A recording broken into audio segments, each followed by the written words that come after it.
সূরা ফাতিহা পড়বেন, তারপরে দুরূদ শরীফ পড়বেন। আল্লাহুম্মা সাল্লি আলা মুহাম্মাদ ওয়া আলা আলি মুহাম্মাদ কামা সাল্লাইতা আলা ইব্রাহিম ওয়া আলা আলি ইব্রাহিম ইন্নাকা হামিদুম মাজিদ। দুইটা দুরূদ ইব্রাহিমি পড়ে তারপরে এবার আপনার দোয়া, আপনার কথা বাংলায় বলেন, ইংরেজিতে বলেন, আরবিতে বলেন। তবে নবীর শিখানো কোরআনের অনেক দোয়া আছে। রব্বানা যালামনা আছে না?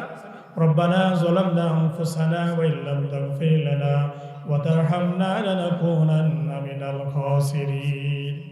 আয় আল্লাহ, আমরা আমাদের নফসের উপর জুলুম করেছি, আপনি যদি মাফ না করেন আমরা ক্ষতিগ্রস্ত হয়ে যাব। চিল্লাই পড়ি সুবহানাল্লাহ। এরপরে আপনার দোয়া করা করেন, আবার দোয়া শেষ হওয়ার আগে আবার দুরূদ পড়বেন, এরপরে দোয়া শেষ করেন, দেখবেন আপনার দোয়া কবুল। চিল্লাই পড়ি সুবহানাল্লাহ। আমাদের কিছু হাজী সাহেব যখন হজে যান, অনেক দোয়া শিখার জন্য পাগল হয়ে যারা, হুজুর কোনটা কোন জায়গায় পড়বো, কি করব না করব। আমি আমার মুসল্লি যারা আমার কাছে জিজ্ঞেস করে যে হজে গিয়ে আমি কি বলবো, কি পড়বো, কিচ্ছু দরকার নাই, একটা দোয়া শিখে যান। এই দোয়ার মধ্যে দুনিয়া আখিরাতের সব কিছু নিহিত আছে। চিল্লাই পড়ি সুবহানাল্লাহ।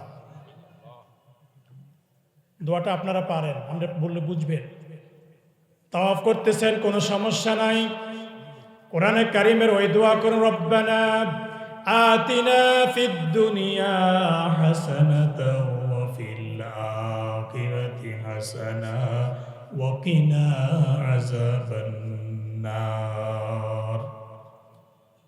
এটা আমরা পারি না?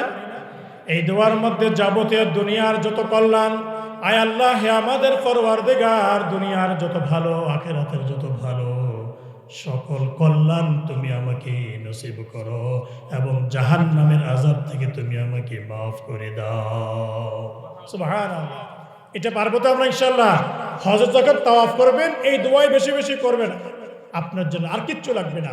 কারণ এই দোয়ার মধ্যে কম্প্রিহেন্সিভ মানে সকল বিষয়গুলো আল্লাহ তাআলা কোট করে দিয়েছেন। চিল্লাই পড়ি সুবহানাল্লাহ। আর মৃত্যুর সময় ঈমান নিয়ে যাওয়ার জন্য আরেকটা দোয়া শিখতে হবে। রব্বানা লা তুযিগ কুলুবানা বা'দা ইয হাদাইতানা ওয়া হাব লানা মিন লাদুনকা রাহমা ইন্নাকা আনতাল ওয়াহ্হাব। ঈমানের উপর থাকার জন্য এই দোয়াটা শিখতে হবে। দেখেন আমরা জীবনে কত সূত্র শিখলাম, ফিজিক্স, ম্যাথ, বায়োলজি, কেমিস্ট্রি, কত সায়েন্স শিখলাম, কিন্তু কোরআনের দোয়াটা পারি না। এমনকি জানাজার একজন মানুষের জন্য দোয়া করব, তৃতীয় তাকবীর করে লম্বা একটা দোয়া আছে না নাই?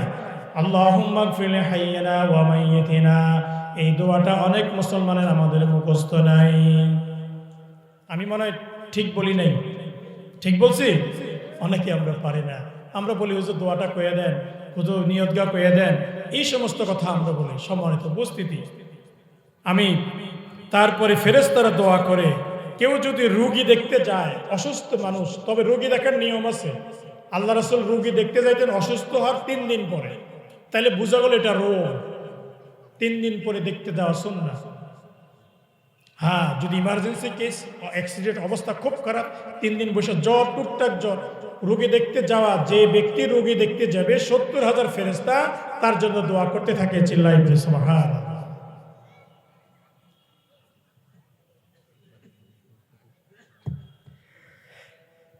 এরপরে আপনি একজন মুসলমান ভাইয়ের জন্য দোয়া করবেন। আজকে তো আমরা আমার প্রতিবেশী অথবা আমার আত্মীয়, আমরা বদদোয়া করি, আমরা মানুষের জন্য অকল্যাণ কামনা করি। কেউ যদি কোনো মানুষের কল্যাণ কামনা করে, আল্লাহ আপনার শত্রু মনে করেন, আপনার সবসময় শত্রুতা করে, আপনি দোয়া করলেন, আল্লাহ আমার অমুক ভাই যদিও শত্রুতা করে, সে অসুস্থ, তুমি তাকে ভালো করে দাও। চিল্লাই বলি সুবহানাল্লাহ। একজন ফেরেশতা কি বলে জানেন? ও আল্লাহর বান্দা, আল্লাহ তোমাকেই ভালো রাখুক। চিল্লাই বলি সুবহানাল্লাহ। আপনি আমি যখন আরেক ভাইয়ের কল্যাণ কামনা করব, ফেরেশতা আমার জন্য, একটা অ্যাম্বুলেন্স যাচ্ছে শুনতে পাইলেন, অথবা ফায়ার ব্রিগেডের গাড়ি যাচ্ছে, ফায়ার ব্রিগেডের গাড়ি ঘন্টা বাজিয়ে যাচ্ছে, তখন আপনি দোয়া করবেন, আল্লাহ কোথায় আগুন লেগেছে আমি জানি না, দয়া করে ওই ফায়ার ব্রিগেডের গাড়িটা যেন যথোপযুক্ত সময় যেতে পারে, আগুন নিভাতে পারে। আল্লাহ তুমি তাদেরকে সেই তৌফিক দিয়ে দাও। সুবহানাল্লাহ। এই দোয়া করার সাথে সাথে একজন ফেরেশতা বলে, আল্লাহ তোমাকেও যাবতীয় বিপদ থেকে হেফাজত করো। চিল্লাই বলি সুবহানাল্লাহ। আরবি কোন মাস? রজব। কোন মাস? কয় তারিখ বলতে পারবেন? 6 তারিখ এসে গেছে অলরেডি।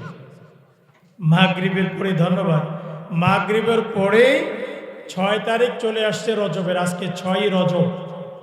আল্লাহর হাবিব রজব মাস আসলে একটা দোয়া করতেন নিয়মিত, আল্লাহুম্মা বারিক লানা ফি রজবা ওয়া শাবান ওয়া বাল্লিগনা রমাদান। চিল্লায় পড়েন না সুবহানাল্লাহ।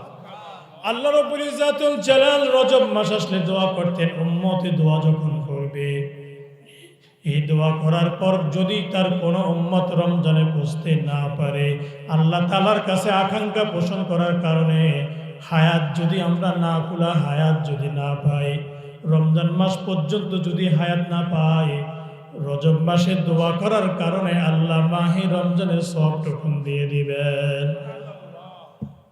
আল্লাহু আকবার। মাওলার সাথে সাক্ষাৎ করতে চাই, আমাদেরকে বেশি বেশি নেকামল। বর্তমানে রসের মৌসুম, খেজুর গাছের রস, তাই না?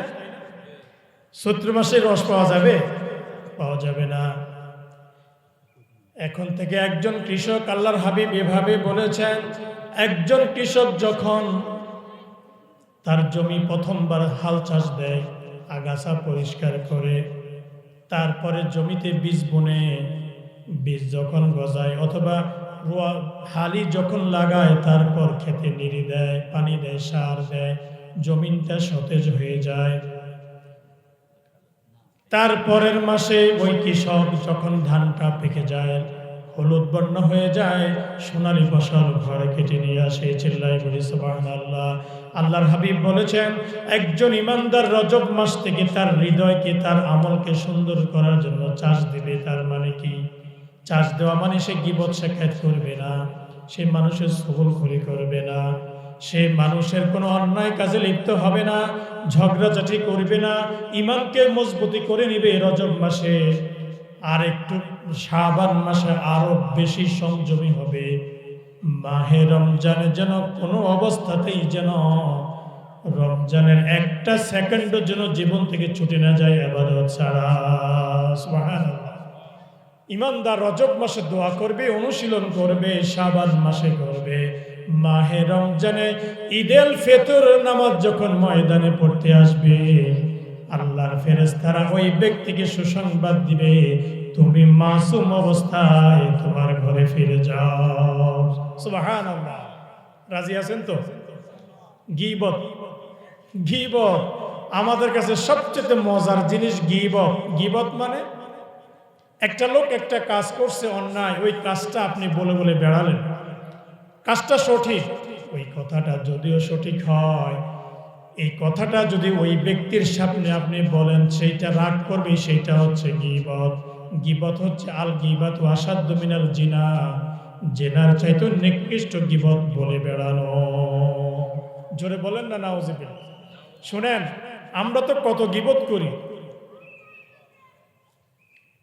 হুজুরের স্ত্রী সাউদা রাদিয়াল্লাহু তাআলা আনহা, একটু ওনার স্ত্রী আয়েশা রাদিয়াল্লাহু তাআলা আনহা একদিন বলছে, নবীজিকে ইশারা দিয়ে বললেন, হুজুর ওই যে হাত দিয়ে দেখালেন, ওই যে মানে কি বেটে।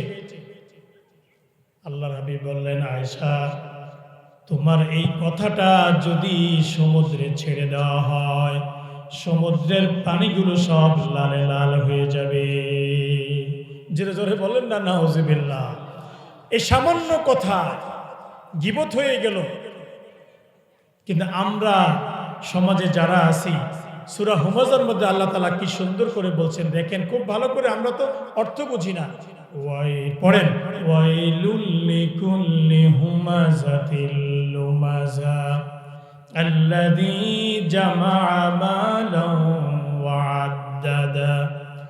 ওয়াইলুল লিকুল্লি, ধ্বংস ওই সকল ব্যক্তিদের জন্য, কাদের? হুমাযাতিল লুমাযা, যারা মানুষকে সামনাসামনি ইনসাল্ট করে, অবজ্ঞা করে, পিছনে গীবত করে বেড়ায়, ওই ব্যক্তিদের জন্য ধ্বংস অনিবার্য। জোরে জোরে বলি নাউজুবিল্লাহ। সম্মানিত উপস্থিতি, সময় খুব কম। আমি 7 ব্যক্তির জন্য ফেরেশতারা দোয়া করে। শুনতে চান কোন 7 ব্যক্তি? ফেরেশতারা স্বয়ং ওই 7 ব্যক্তির জন্য দোয়া করে। 1 নাম্বার, যেই ব্যক্তি ওযুর সাথে জীবনযাপন করে, ওযু করে ঘুমায়। সুবহানাল্লাহ। এই শীতের সকালে ওযু করা অনেক কঠিন জিনিস, কঠিন না? কিন্তু যারা ওযুর সাথে থাকবে আল্লাহ তাআলার ফেরেশতারা তার জন্য দোয়া করতে থাকে। চিল্লায় বলি সুবহানাল্লাহ। রাজি আছি তো ওযু করতে? ইনশাআল্লাহ। এই একটা 7 ব্যক্তির জন্য ফেরেশতারা পর্যন্ত দোয়া করে। 2 নাম্বার, যেই মুসল্লি আজান হয়ে গিয়েছে, যোহরের সালাত 1:30টায় আগে আগে মসজিদে গিয়েছে, সুন্নাত পড়েছে, চুপচাপ কথা বলে না, ইমাম সাহেবের জন্য অপেক্ষা করছে আর মনে মনে দোয়া করছে হাত তুলে, ওই ব্যক্তি যারা নামাজের জন্য অপেক্ষা করে ওই মুসল্লিদের জন্য ফেরেশতারা দোয়া করে। সুবহানাল্লাহ। আমাদের কিছু মুসল্লি তো আছে খালি কখন 1:30টা বাজবে খালি টাইমের দিকে থাকা, এমন মুসল্লি আছে না নাই? আহা, অথচ ওনার জন্য নামাজের জন্য যতক্ষণ অপেক্ষা করা হবে ততক্ষণ তার জন্য ফেরেশতা দোয়া করতেই থাকবে। চিল্লাই বলি সুবহানাল্লাহ। ফেরেশতা দোয়া করতেই থাকবে। কি দোয়া করে ফেরেশতা? আল্লাহুম্মা রহম, আল্লাহুম্মা রহম, আল্লাহুম্মা গফির লাহুম, আল্লাহুম্মা রহমহুম। আল্লাহ তাদের প্রতি রহম করুন, তাদেরকে আপনি মাফ করে দিন। ফেরেশতার দোয়া পেতে রাজি আছেন তো? মসজিদে গেলে টাইম হয়ে যাক, হুজুর কখন আসবে এটা আপনার দেখার বিষয় না। মনে রাখবেন, ইমাম মানে আপনার নেতা। এই ইমাম যদি নামাজ না পড়াইতো আমাদের সমাজের 99 ভাগ মানুষের কোনো নামাজই হতো না। কথা ঠিক কিনা? কারণ সূরা কেরাত অশুদ্ধ, নামাজ ভঙ্গের কারণ 19টা, তার মধ্যে প্রথম কারণ নামাজে কেরাত অশুদ্ধ পড়া। আর ইমামের 1টা মিনিট আপনাদের সহ্য হয় না? আল্লাহর ওয়াস্তে এখন থেকে এটা করবো না, রাজি আছেন তো? ইমাম সাহেব আসা পর্যন্ত অপেক্ষা করব আর ফেরেশতাদের দোয়া পাইতেই থাকবো। জোরে বলি সুবহানাল্লাহ। 1 নাম্বার ওযুকারী ব্যক্তি, 2 নাম্বার যারা নামাজের জন্য অপেক্ষা করে ওই মুসল্লিদের জন্য, 3 নাম্বার প্রথম কাতারে যে ব্যক্তিরা বসে। চিল্লায় পড়ি সুবহানাল্লাহ। ফেরেশতারা দোয়া করছে। আল্লাহর হাবিব বলছেন ফেরেশতারা দোয়া করে আল্লাহুম্মা রহম আলা সাফিল আউয়াল, আল্লাহুম্মা রহম আলা সাফিল আউয়াল, আল্লাহুম্মা রহম আলা সাফিল আউয়াল। আল্লাহ প্রথম সারিতে যারা বসেছে তাদের প্রতি রহম করুন। আল্লাহ প্রথম সারিতে যারা বসছে তাদের প্রতি রহম করুন। আল্লাহ প্রথম সারিতে যারা বসছে তাদের প্রতি রহম করুন। কয়বার বললাম? কয়বার? 3 বার। ফেরেশতারা মসজিদের প্রথম কাতারের সওয়াব কি পরিমাণ এই আল্লাহর গোলামরা যদি বুঝতো। মসজিদে ইমাম মুয়াজ্জিন সাহেবের কাছে লটারি থাকতো, যার নাম না লটারি উঠতো তখন তার প্রথম কাতারের সুযোগ পেয়ে যেত। সুবহানাল্লাহ। আর এখন আমরা আসি মসজিদে অনেক আগে, কিন্তু ওই 2 নম্বর 3 নম্বর কাতারে বসে থাকি। এমন আছে না নাই? আমি অনেক দিন আমার মসজিদে আমি চেয়ারে বসা মুসল্লিদেরকে যান সামনে, যান সামনে, কাতারে যান সামনে, পুরা করেন। কতদিন করা যায়? সম্মানিত উপস্থিতি, এই জন্য সামনের কাতারে যারা মুসল্লি, যে সকল মুসল্লিরা বসবে তাদের দাম কম না বেশি? আর সবচেয়ে নিকৃষ্ট কাতার হলো পিছনেরটা। তার মানে কি এই যে নামাজ ছেড়ে দিয়ে চলে যাবে না? কম দামা, কম দাম। যারা শুধু পিছনে বসে এদেরকে জাহান্নামের সাথে যোগ করে দেওয়া হবে। জোরে বলেন নাউজুবিল্লাহ। হ্যাঁ, আপনি সময় আছে, সময় থাকতে মসজিদে আসলেন, সামনে কাতারে বসলেন। নিয়ম হচ্ছে 2 রাকাত প্রথমেই সালাত দাখিল মসজিদ, কমপক্ষে 2 রাকাত। জোহরের সময় ঢুকছেন, 10 মিনিট বাকি আছে, প্রথমে 2টা রাকাত আদায় করেন দাখিল মসজিদ, তারপরে 4 রাকাত সুন্নত পড়ে চুপচাপ বসে যান। আমরা মসজিদে এসে দুনিয়ার খেলাধুলা থেকে শুরু করে হাবিজাবি কথা বলা শুরু করে কি করি না? কিছু মুসল্লি আছে এমন তেড়া, এরা কথা শুনে না। ওমরকে চিনেন? ওমর রাদিয়াল্লাহু তাআলা আনহুকে চিনেন? চিনি না, আমরা নাম শুনছি না ওনার? ওমর রাদিয়াল্লাহু তাআলা আনহু এক আমিরুল মুমিনিন।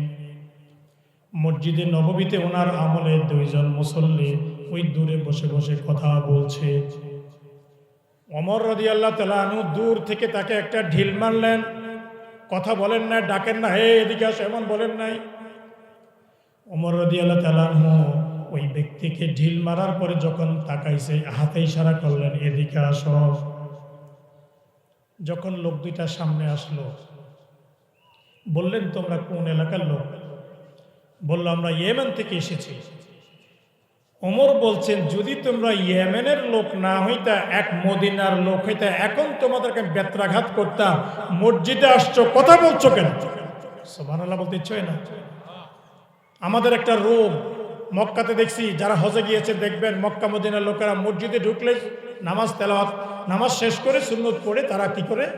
কোরআন তেলাওয়াত শুরু করে দেয়। কথা ঠিক কিনা? আর আমরা দুনিয়ার যত হাবিজাবি কথা আছে সব, খেলাধুলা, কার কেউটা গেম হয়েছে, রাজনীতি, কার কি অবস্থা, কে কয়টা আসন পাবে, এই সমস্ত আলোচনা আমরা কি আর করবো? আজকের পর থেকে আলোচনা করবো না। মসজিদে ঢুকছি, 2 রাকাত সালাত তাকবীর মসজিদ, অথবা সুযোগ থাকলে 2 রাকাত তাকবীর মসজিদ, তারপরে সুন্নাত, তারপরে চুপচাপ বসে তাসবিহ তাহলিল করতে থাকবো, চিল্লাই বলে সুবহানাল্লাহ। তাহলে 3 নাম্বার গেল। প্রথম কাতারে যারা, তাদেরকে প্রথম কাতারে সওয়াব দেখে আপনি গিয়ে দেখলেন প্রথম কাতারে তো জায়গা নাই, আপনি এলাকার মোড়ল অথবা মসজিদের সভাপতি অথবা সেক্রেটারি, লোকজন ফাঁক করে সামনের কাতারে গেলেন না, ভাই আপনার জন্য এই সুযোগ নাই, আপনি জাহান্নামের পথ পরিষ্কার করছেন। জোরে জোরে বলি নাউজুবিল্লাহ। ক্ষমতার পাওয়ারে যারা সামনের কাতারে যেতে চেষ্টা করবে, সামনের কাতারে কোনো জায়গা নাই, আপনি জোর করে ঢুকলেন, আপনি প্রভাবশালী লোক, নো, আপনার জন্য এই ফজিলত না। আপনি যেখানে আসছেন সেখানেই বসেন, যেখানে জায়গা পাবেন সেখানেই বসতে হবে। কথা ঠিক কিনা? কোনো মাতবরের, সর্দারের, এমপির, চেয়ারম্যানের কোনো মূল্য সব এখান একজন রিক্সাওয়ালার যেই দাম, আল্লাহর দরবারে একজন ব্যারিস্টারের একই দাম। সুবহানাল্লাহ। একজন রিক্সাওয়ালার যেই দাম, একজন শ্রমিকের যেই দাম, আল্লাহর দরবারে একজন আলেমেরও সেই দাম। মসজিদে যদি কোনো আলেম পরে আসেছে, পরে বসবে, হ্যাঁ, এলাকার কোনো মানুষ যদি সম্মান করে থাকে সামনে দেয়, সেটা ভিন্ন বিষয়। কথা ঠিক কিনা? এলাকার মুসলিমরা যদি সম্মান করে, হুজুর আপনি সামনে যান, সেটা ভিন্ন বিষয়। কিন্তু কথা বলা ছাড়া নিজে নিজে ফাঁক করে সামনে যাওয়ার কোনো সুযোগ। আপনি যত বড় এমপি হন আর মেম্বার হন, ডিসি হন, এসপি হন, আল্লাহর দরবারে কোনো পাওয়ার খাটে না। যে আগে যাবে তার সব বেশি। চিল্লাই ফেলে সুবহানাল্লাহ।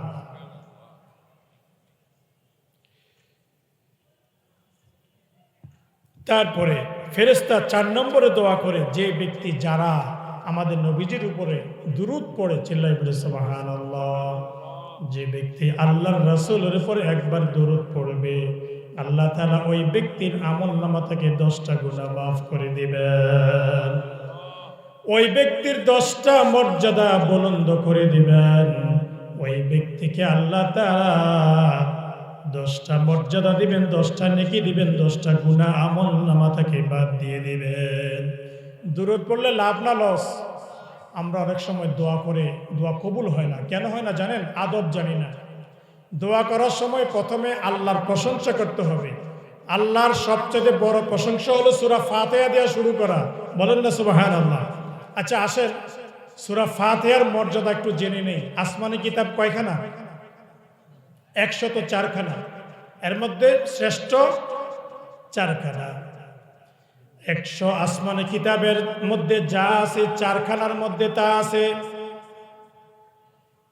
4 খানা আসমানি কিতাবে যা, 3 খানা তাওরাত, জবুর, ইনজিলের মধ্যে যা আছে, স্বয়ং কোরআনে তা আছে। বলেন না সুবহানাল্লাহ। 103 খানা আসমানি কিতাবে যা আছে, স্বয়ং কোরআনে তার চাইতে বেশি আছে। এবার তাওরাত, জবুর, ইনজিল, কোরআন 4 খানা। কোরআন এবং 100 খানা সহিফা মিল্লা 104 খানা। 104 খানা যা আছে তার চাইতে বেশি আছে সূরাতুল ফাতিহা। সুবহান। বিশ্বাস হয়নি? তাফসিরে কবির খোলেন, আল্লাহু আকবার। সূরা ফাতিহার তাফসির করছি আমি সম্ভবত প্রায় 10 থেকে 15 সপ্তাহ সূরা ফাতিহার তাফসির। সুবহানাল্লাহ বলতেন না? তারপরে শেষ করতে পারি নাই। মুন্সিবাড়ি জামে মসজিদে গেলে দেখবেন গত 16 বছরে নিজের মন গড়া কোনো কথা বলি নাই, সরাসরি কোরআন থেকে। পুলিশি হয়রানি আসছে, বহুত কিছু আসছে, ড্যাম কেয়ার। আমি কথা বলছি কাজ, আল্লাহর কথা বলছি সরাসরি কোরআন থেকে। এখনো কোরআন থেকে বলি, কে কি বললো মনে করলো সেটা দেখার বিষয় নয়। আমি কোরআনের পক্ষে কথা বলবো, কেউ রাগ করুক আর না করুক, এটা ইমামের দেখার বিষয়। কি বলেন? এই জন্য দোয়া করার সময় বলছিলাম, দোয়া করার সময় আমরা সূরা ফাতিহা দিয়ে শুরু করি। প্রথমে আল্লাহর প্রশংসা মনে রাখবেন, আলহামদুলিল্লাহি রাব্বিল আলামিন আর রহমানির রহিম মালিকি ইয়াউমিদ্দিন ইয়্যাকা না'বুদু ওয়া ইয়্যাকা নাস্তাঈন। শেষ পর্যন্ত পড়বেন আল্লাহু আকবার। সূরা ফাতিহা পড়বেন, তারপরে দুরূদ শরীফ পড়বেন, আল্লাহুম্মা সাল্লি আলা মুহাম্মাদ ওয়া আলা আলি মুহাম্মাদ কামা সাল্লাইতা আলা ইব্রাহিম ওয়া আলা আলি ইব্রাহিম ইন্নাকা হামিদুম মাজিদ। দুইটা দুরূদ ইব্রাহিমী পড়ে তারপরে এবার আপনার দোয়া, আপনার কথা বাংলায় বলেন, ইংরেজিতে বলেন, আরবিতে বলেন। তবে নবীর শিখানো কোরআনের অনেক দোয়া আছে। রব্বানা যালামনা আছে না? রব্বানা যালামনা আনফুসানা ওয়া ইল্লাম তাগফির লানা ওয়া তারহামনা লানাকুনান্না মিনাল খাসিরিন। আয় আল্লাহ, আমরা আমাদের নফসের উপর জুলুম করেছি, আপনি যদি মাফ না করেন আমরা ক্ষতিগ্রস্ত হয়ে যাব। চিল্লাই পড়ি সুবহানাল্লাহ। এরপরে আপনার দোয়া করেন, আবার দোয়া শেষ হওয়ার আগে আবার দুরূদ পড়বেন, এরপরে দোয়া শেষ করেন, দেখবেন আপনার দোয়া কবুল। চিল্লাই পড়ি সুবহানাল্লাহ। আমাদের কিছু হাজী সাহেব যখন হজে যান, অনেক দোয়া শিখার জন্য পাগল হয়ে যারা, হুজুর কোনটা কোন জায়গায় পড়বো, কি করব না করব। আমি আমার মুসল্লি যারা আমার কাছে জিজ্ঞেস করে যে হজে গিয়ে আমি কি বলবো কি পড়বো, কিচ্ছু দরকার নাই, একটা দোয়া শিখে যান। এই দোয়ার মধ্যে দুনিয়া আখিরাতের সব কিছু নিহিত আছে। চিল্লাই পড়ি সুবহানাল্লাহ। দোয়াটা আপনারা পারেন, আমরা বললে বুঝবেন। তাওয়াফ করতেছেন, কোনো সমস্যা নাই, কোরআনে কারিমের ওই দোয়া করুন, রব্বানা আতিনা ফিদ দুনিয়া হাসানাতাও ওয়া ফিল আখিরাতি হাসানা ওয়া কিনা আযাবান নার। এটা আমরা পারি না? এই দোয়ার মধ্যে যাবতীয় দুনিয়ার যত কল্যাণ, আয় আল্লাহ হে আমাদের পরওয়ারদিগার, দুনিয়ার যত ভালো আখিরাতের যত ভালো সকল কল্যাণ তুমি আমাকে নসিব করো এবং জাহান্নামের আযাব থেকে তুমি আমাকে মাফ করে দাও। সুবহানাল্লাহ। এটা পারবো তো আমরা ইনশাআল্লাহ? হজে যখন তাওয়াফ করবেন এই দোয়াই বেশি বেশি করবেন, আপনার জন্য আর কিচ্ছু লাগবে না। কারণ এই দোয়ার মধ্যে কম্প্রিহেন্সিভ মানে সকল বিষয়গুলো আল্লাহ তাআলা কোট করে দিয়েছেন। চিল্লাই পড়ি সুবহানাল্লাহ। আর মৃত্যুর সময় ঈমান নিয়ে যাওয়ার জন্য আরেকটা দোয়া শিখতে হবে, রব্বানা লা তুযিগ কুলুবানা বা'দা ইয হাদাইতানা ওয়া হাব লানা মিন লাদুনকা রাহমা ইন্নাকা আনতাল ওয়াহ্হাব। ঈমানের উপর থাকার জন্য এই দোয়াটা শিখতে হবে। দেখেন আমরা জীবনে কত সূত্র শিখলাম, ফিজিক্স, ম্যাথ, বায়োলজি, কেমিস্ট্রি, কত সায়েন্স শিখলাম, কিন্তু কোরআনের দোয়াটা পারি না। এমনকি জানাজার একজন মানুষের জন্য দোয়া করব, তৃতীয় তাকবীর করে লম্বা একটা দোয়া আছে না নাই? আল্লাহুম্মা গফির লিহাইয়িনা ওয়া মাইয়িতিনা। এই দোয়াটা অনেক মুসলমানের আমাদের মুখস্থ নাই। আমি মনে হয় ঠিক বলি নাই? ঠিক বলছি? অনেকে আমরা পারি না। আমরা বলি হুজুর দোয়াটা কয়ে দেন, হুজুর নিয়তগা কয়ে দেন, এই সমস্ত কথা আমরা বলি। সম্মানিত উপস্থিতি, আমি তারপরে ফেরেশতারা দোয়া করে, কেউ যদি রোগী দেখতে যায়, অসুস্থ মানুষ, তবে রোগী দেখার নিয়ম আছে। আল্লাহ রাসূল রোগী দেখতে যাইতেন অসুস্থ হওয়ার 3 দিন পরে, তাইলে বোঝা গেল এটা রোগ। 3 দিন পরে দেখতে দেওয়া সুন্নাহ। হ্যাঁ, যদি ইমার্জেন্সি কেস, অ্যাক্সিডেন্ট, অবস্থা খুব খারাপ, 3 দিন বসে জ্বর, টুকটাক জ্বর, রোগী দেখতে যাওয়া, যে ব্যক্তি রোগী দেখতে যাবে 70,000 ফেরেশতা তার জন্য দোয়া করতে থাকে। চিল্লাই বলি সুবহানাল্লাহ।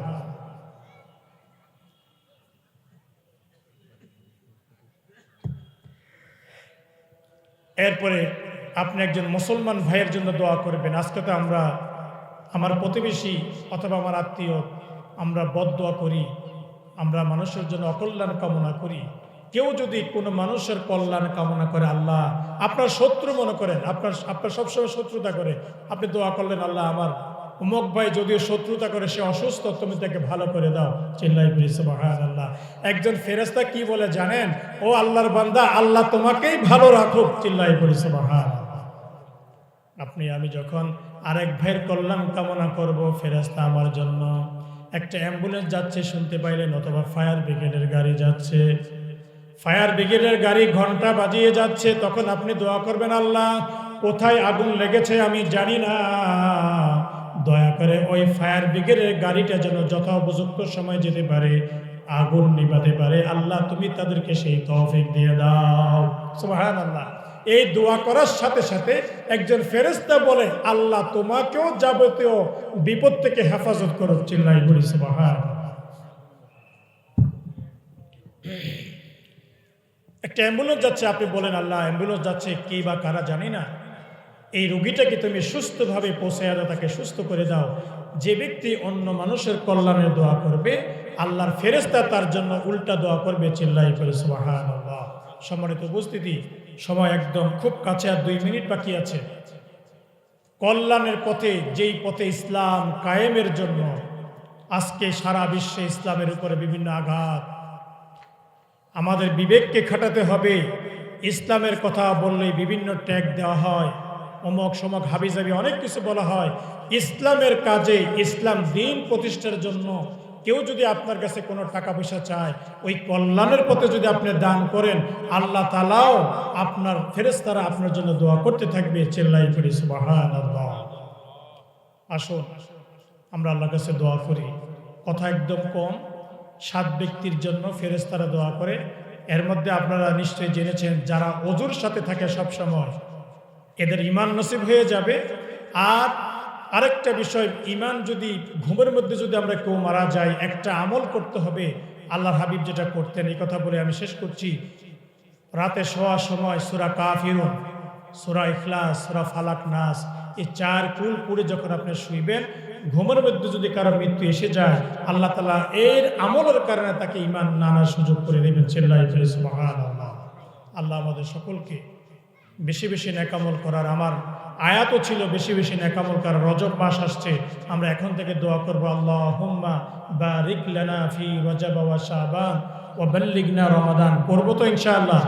দোয়াটা না পারলে আমরা শিখে নিব। রাজি আছেন তো ইনশাআল্লাহ?